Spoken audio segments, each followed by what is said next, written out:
Nama saya Nindya Karisma Putri dari Prodi Proteksi Tanaman. Saya Resti Kurniawati dari Prodi Proteksi Tanaman. Pada kesempatan kali ini, saya akan menyampaikan mengenai hama pasca panen pada komoditas segar, yaitu keong semak dan ulat penggulung daun. Keong semak merupakan salah satu hama yang menyerang tanaman sawi. Keong ini hidup di atas tanah atau memanjat pada tumbuhan vegetasi rendah. Keong semak memiliki cangkang bundar cembung berwarna coklat keputih-putihan, agak transparan dan berkilauan, serta memiliki warna tubuh kuning keemasan. Keong ini memiliki siklus hidup yang pendek, yaitu telur, keong muda, dan keong dewasa. Keong ini biasanya berjalan perlahan di atas permukaan daun sambil memakan jaringan daun tanaman. Gejala yang ditimbulkan dari serangan keong ini yaitu terdapat bekas serangan berupa lubang-lubang kecil yang tidak merata. Selain itu, siput juga meninggalkan jejak berupa garis yang merupakan bekas lendir yang mengering. Gejala lainnya juga dapat berupa feses yang ada pada helaian-helaian daun sawi. Kerusakan sawi tersebut dapat menimbulkan kerugian secara ekonomi, baik kualitas maupun kuantitas. Oleh karena itu, perlu dilakukan pengendalian hama keong semak, yaitu dengan membuang keong dan membersihkan daun sawi yang bergejala. Nah, hama selanjutnya adalah ulat penggulung daun. Hama ulat penggulung daun merupakan hama yang menyerang tanaman bayam pada stadia larva. Ulat akan menyerang tanaman bayam dengan menggulung dan memakan daun bayam. Serangan tersebut menyebabkan daun bayam berlubang dan menggulung. Larva atau ulat tersebut berwarna hijau dengan tubuh transparan pada bagian pinggir. Selanjutnya, siklus hidup dari ulat penggulung daun terdiri dari telur, 6 instar larva, prapupa, dan pupa sebelum dewasa. Kualitas bayam akan menurun akibat kerusakan dari gejala yang ditimbulkan oleh serangan ulat dan akan menurunkan nilai jual dari bayam. Oleh karena itu, perlu dilakukan pengelolaan bayam pasca panen untuk mencegah kehilangan hasil dan mempertahankan mutu bayam. Kegiatan pengelolaan bayam pasca panen tersebut dapat dimulai dengan membersihkan bayam dari kotoran-kotoran berupa tanah dan hama yang menempel. Setelah melakukan pembersihan, dilakukan penyortiran hasil pertanian yang layak dipasarkan kepada konsumen.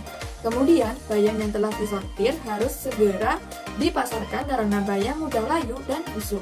Pemilihan pengelolaan dengan cara tersebut lebih ramah lingkungan dan untuk meminimalisir kontaminasi hama terhadap bahan kimia yang digunakan pada pestisida untuk membunuh hama. Nah, di sini aku bakal ngejelasin tentang hama pasca panen pada komoditas segar, yakni jambu biji. Hama yang aku dapatkan yaitu larva dari lalat buah ataupun Drosera spp. Nah, larva ini memiliki ukuran tubuh yang kecil dan berwarna putih. Larva ini menyerang buah yang mempunyai kulit buah yang tipis dan juga daging buah yang lunak. Nah, gejala serangan yang diakibatkan oleh larva ini yaitu adanya noda atau bintik kecil berwarna hitam. Selanjutnya siklus hidupnya yaitu telur, larva, pupa, dan juga imago. Nah, selanjutnya yaitu kerusakan yang ditimbulkan kulit buah terdapat bercak-bercak kecoklatan dan hitam yang tidak layak untuk dimakan, serta daging buah yang busuk. Kerugian yang diberikannya yaitu pada segi kuantitas produksi buah semakin sedikit. Nah, pada segi kualitas yaitu buah akan menjadi busuk dan terdapat belatung. Nah, cara pengendaliannya yaitu dengan membungkus buah jambu dengan plastik secara satu-satu. Apabila di kebun, cara ini tidak efektif sehingga harus menggunakan pestisida, pengasapan kebun, dan juga penjaringan pohon. Nah, selanjutnya yaitu hama pasca panen pada sawi putih. Nah, hama yang aku dapatkan yaitu ulat graya atau Spodoptera litura. Nah, ulat graya ini memiliki tipe alat mulut, penggigit, dan pengunyah. Hama ini menyerang tanaman sawi dengan cara menggigiti daun yang muda dan juga mengunyahnya. Nah, gejalanya yaitu dengan menyisakan tulang-tulang daun. Selanjutnya yaitu siklus hidup, yaitu dimulai dari telur, larva, pupa, dan juga imago. Nah, selanjutnya pada kerusakan yang ditimbulkan daun muda ini rusak, tidak beraturan, dan juga berlubang. Daun ini digigit dan dikunyah sampai hancur serta berwarna kuning. Selain itu, daun yang diserang terdapat sisa-sisa kotoran dari ulat graya ini. Nah, kerugian yang diberikan yaitu pada segi kuantitas produksi sawi putih akan berkurang jika tidak dikendalikan. Nah, pada segi kualitas daunnya menjadi rusak, hancur, dan berlubang. Nah, cara pengelolaannya yaitu memilih sawi putih yang terkena serangan ulat. Sebelum dijual, daun sawi yang tua akan dipisahkan dari daun yang muda sehingga akan kelihatan daun muda yang rusak. Nah, selanjutnya yaitu daun sawi dibungkus dengan menggunakan plastik. Nah, selanjutnya yaitu hama pasca panen pada komoditas kering dan olahan seperti gabah. Nah, hama yang saya temukan yaitu kumbang Tenebrio molitor atau yang dikenal sebagai kumbang ulat Hongkong atau yellow mealworm. Nah, kumbang ini berwarna hitam dan kecil sekitar 13-17 mm. Nah, hama kumbang ulat Hongkong ini menyerang gabah dengan cara memakan bulir gabah sampai habis dan kemudian memakan kulit gabah dan menyisakan kulit gabah yang hancur dan halus seperti bekatul. Nah, selanjutnya siklus hidupnya yaitu dimulai dari fase telur, larva, pupa, dan juga imago. Nah, selanjutnya kerusakannya ditimbulkan yaitu merusak gabah baik dalam seperti kulitnya dan juga luar seperti kulitnya. Pada bagian dalam, kumbang akan memakan kulit padi sehingga menyebabkan gabah itu menjadi hama, dan pada bagian luar yaitu kulit gabah akan dimakan dan juga menyebabkan menyisakan sisa kulit yang hancur dan halus seperti bekatul. Nah, kerugian yang diberikan yaitu pada segi kuantitas produksi padi akan menurun dan tidak akan diperjualbelikan, sedangkan pada segi kualitas yaitu gabah akan menjadi rusak, hancur, dan juga hampa. Nah, cara pengendaliannya yaitu membuang jauh sisa gabah yang hampa dan tidak meletakkan di dekat gabah yang sehat. Selain itu, membersihkan karung dengan menyemprotkan air lalu menjemur di bawah sinar matahari. Selanjutnya yaitu hama pasca panen pada kacang tanah. Nah, kumbang ini merupakan kumbang Trifolium castaneum. Nah, kumbang ini dikenal sebagai kumbang tepung atau yang lebih dikenal sebagai hama bubuk. Nah, Trifolium castaneum ini memiliki warna coklat kemerah-merahan dan panjang sekitar 3-4 mm. Selanjutnya yaitu siklus hidupnya dimulai dari fase telur, larva, pupa, dan juga imago. Nah, selanjutnya kerusakan yang ditimbulkan yaitu biji kacang tanah terdapat bekas kenyahan kumbang ini sehingga menjadi berlubang dan terdapat bubuk-bubuk seperti tepung yang merupakan sisa dari pati kacang tanah yang telah dikunyah. Nah, kerugian yang diberikan yaitu pada segi kuantitas produksi kacang tanah akan menurun. Nah, cara pengendalian yaitu membuang kacang tanah yang telah terkontaminasi hama. Selain itu, memisahkan kacang tanah yang sehat dari kacang tanah yang terkena hama. Kumbang beras atau lebih dikenal sebagai kutu beras merupakan salah satu hama penting pasca panen gabah dan beras. Serangga ini memiliki tubuh berwarna coklat kehitaman dan moncong atau rustum yang panjang serta runcing. Serangga ini memiliki panjang tubuh sekitar 2,4-4,5 mm. Selanjutnya, kutu beras dapat menyelesaikan siklus hidupnya pada produk yang disimpan dan dapat menghasilkan populasi yang besar dalam waktu singkat.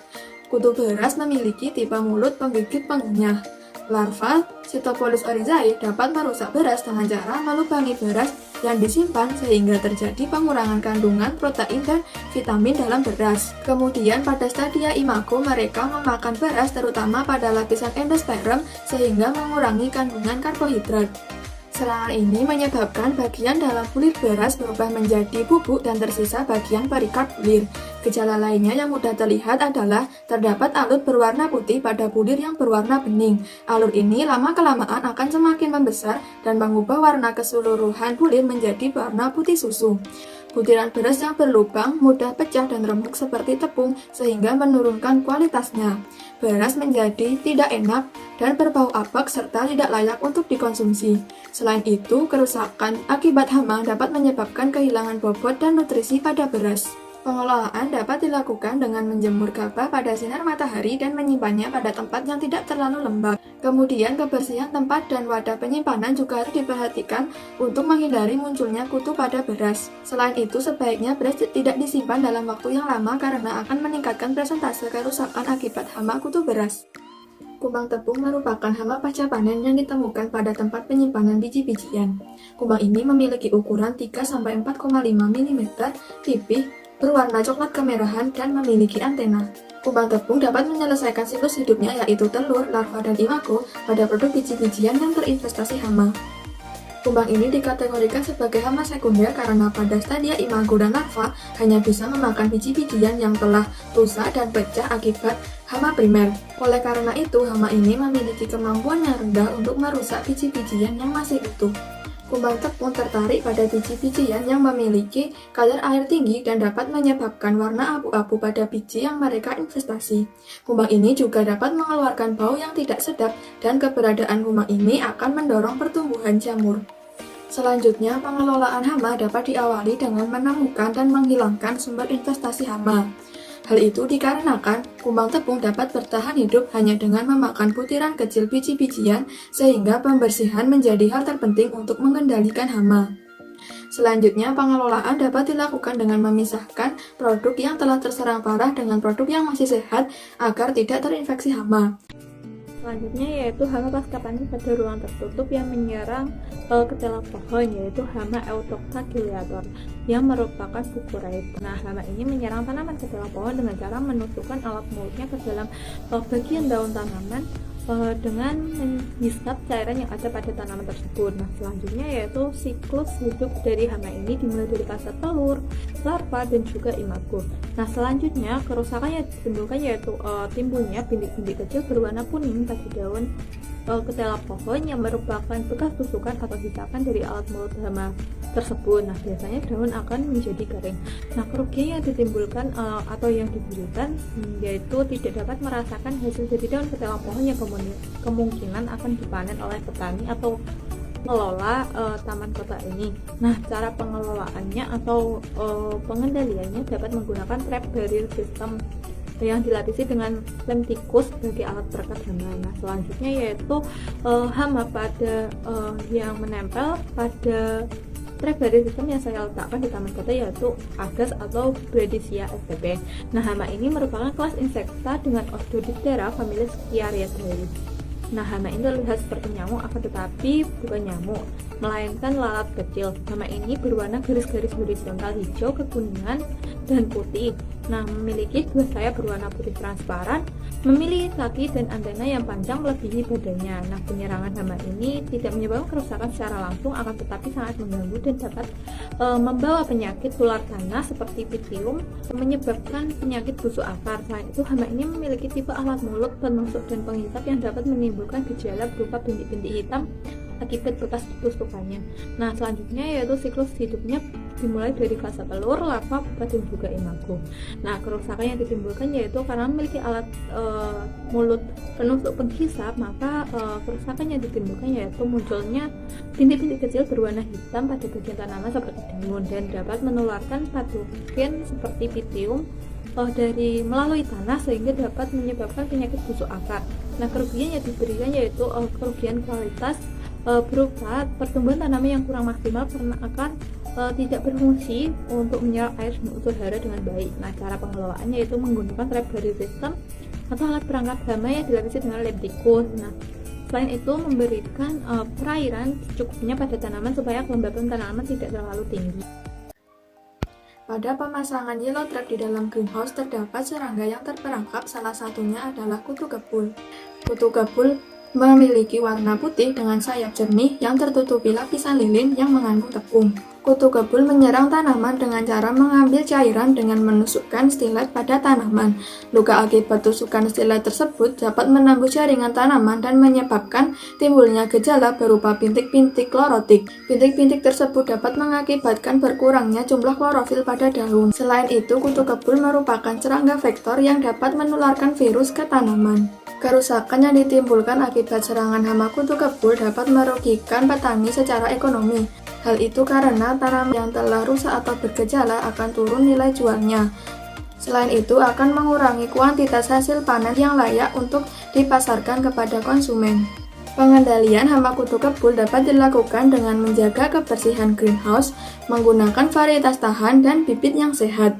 Selain itu, dapat dilakukan pemasangan perangkap dan meminimalisir celah-celah pada greenhouse sehingga serangga tidak dapat dengan mudah masuk ke dalam greenhouse. Hama selanjutnya adalah kutu daun yang ditemukan pada tanaman hidroponik cabai. Kutu daun memiliki tubuh berwarna hijau kekuningan dan memiliki bentuk tubuh oval yang lebih besar pada bagian abdomen dan sepasang antena di kepala. Kutu daun dapat memiliki sayap ataupun tidak tergantung pada lingkungannya. Biasanya hama ini berkoloni di bawah daun atau di sela-sela daun. Kutu daun memiliki tipe mulut pencuci penghisap, oleh karena itu kutu daun menyerang tanaman dengan menghisap cairan daun, tangkai daun, pucuk daun, dan batang daun. Serangan kutu daun dapat menyebabkan daun tumbuh tidak normal dan berjelaga. Selain itu, bunga tanaman menjadi cacat dan sulit untuk berbuah. Selain itu, pertumbuhan tanaman menjadi terganggu sehingga tanaman menjadi kerdil. Tanaman cabai yang terserang kutu daun akan terhambat pertumbuhan dan perkembangannya sehingga akan menurunkan kualitas dan kuantitas hasil panen tanaman cabai. Bahkan pada kasus serangan yang parah akan merugikan petani karena akan mengalami kegagalan panen. Pengendalian hama kutu kebul dapat dilakukan dengan melakukan pemotongan bagian yang terkena serangan jika serangan tidak parah dan mencabut tanaman yang terserang hama jika serangan sudah parah. Pengendalian juga dapat dilakukan dengan penyemprotan pestisida nabati ekstrak daun mimba.